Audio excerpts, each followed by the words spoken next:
Calvin Johnson announced that, or I guess the Lions announced he'd sent in his retirement papers.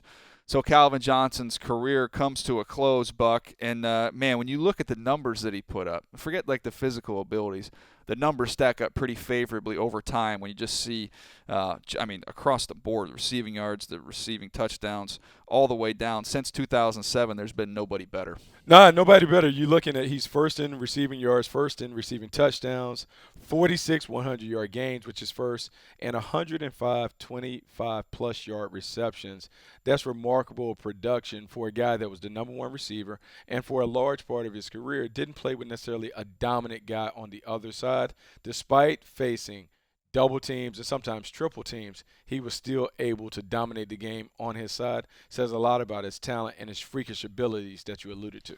Yeah, you talk about a red zone target. I mean, he is the perfect red zone target. When you're looking somebody, when you go down there, you know the play's coming, you can't do anything about it. That's my definition of a number one wide receiver. I've said it before, but third down when everybody knows the ball's coming your way, and down in the red zone when everybody knows the ball's coming your way and they can't do anything about it. That to me tells you you've got a number one wide receiver, and that's basically a perfect way to describe Calvin Johnson. We know where he's going. You can't do anything about it. Can't do anything about it, but that is the perfect way to describe a number one receiver. The number one receiver to me is the guy that can anchor the passing game, regardless of what people are throwing at them, double teams, rolling coverage, brackets, they still find a way to have an impact on the game. We've seen that throughout his career. I mean, the numbers speak for themselves.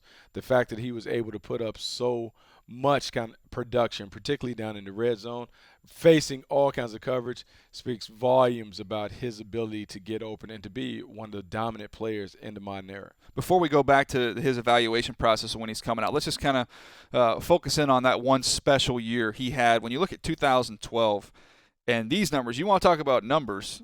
How about these? 122 receptions, 1,964 yards, just missed that 2,000-yard mark, 11 100-yard games that year, Buck. Crazy. Crazy to see a wide receiver dominate the game on the perimeter like that, to have that kind of impact, to do it when everyone knew that Matt Stafford was going to 81 and they were going to force feed him. 11 100-yard games, the model of consistency on the outside. That's what I expect to see from a number one receiver. Almost reaching the 2,000-yard mark is unbelievable to think about. Some of the guys, Jerry Rice and Randy Moss, and those guys have never been able to get close to touching that mark. I mean, it's just unbelievable that he was able to do it. And he only had 5 touchdowns that year. That's pretty crazy. So he is basically leading you down into the scoring zone, but then someone else is cashing in. Uncommon to see that kind of production in terms of yards with so few touchdowns. And he had other years where he had big touchdown totals. But to me, when I remember him coming out of college and going and watching him play, first of all, I use that word freaky. He just was so freaky with his size, and people don't realize he's 240 pounds. With his ability to control himself, to be able to control in and out of breaks, that's such a big man, and be able to set up routes. I mean, he was running routes like a 5'10", 5'11" receiver, except he's 6'5", 240 pounds when you studied him in college. When you have that kind of size and you run in the 4.3 range. Low 4.3. I mean, being able to run that fast, to be a vertical stretch guy where you can take the top off the defense, but also you're huge when you have the ability to expand the strike zone over the middle of the field. You are a dominant target in the red zone.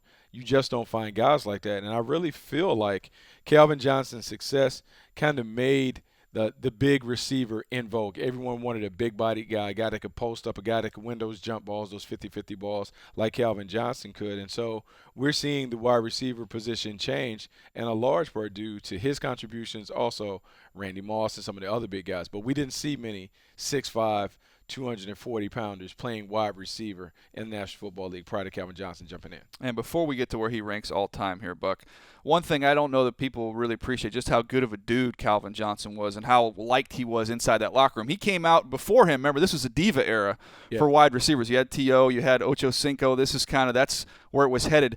Then he came in and kind of changed the narrative of the position. And just give you an idea that, I had a lot of friends on that coaching staff there. They would have offensive line get-togethers.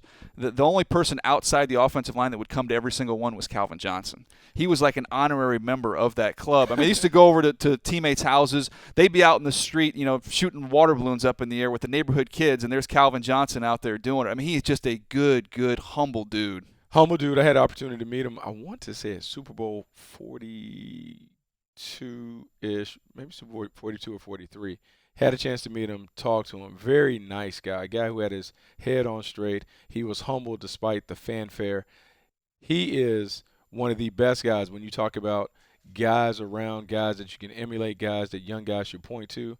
He is certainly a guy that I would encourage high school guys to model themselves after in terms of his ability to just handle it all without having a diva-like attitude. Yeah, no question. Very unique. All right, when we look at top all time, I have a tough time going back and ranking guys all time because I can only go back so far. You know, I didn't see the guys play way back in the day. Oh, you didn't see Don Maynard? I didn't see Paul Warfield. I got to work with Paul Warfield. He's an unbelievable dude, but I didn't get a chance to see Paul play.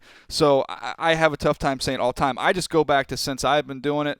I started in 2003. And I mean, I can go back to when I was watching, you know, when I was a little bit younger. I think it obviously starts to me with Jerry Rice and then Randy Moss. I think those are the two guys within the last, quarter century, you'd probably say. And I think after those two, I think Calvin Johnson kind of starts getting in the mix there. You can make a strong case for him being number 3 behind those two. It's funny because, like, I think this is a debate that is going to kind of captivate us over the next couple of years with so many of these wide receivers vying for a spot in the Hall of Fame. I actually have Jerry Rice, then Terrell Owens, then Randy Moss.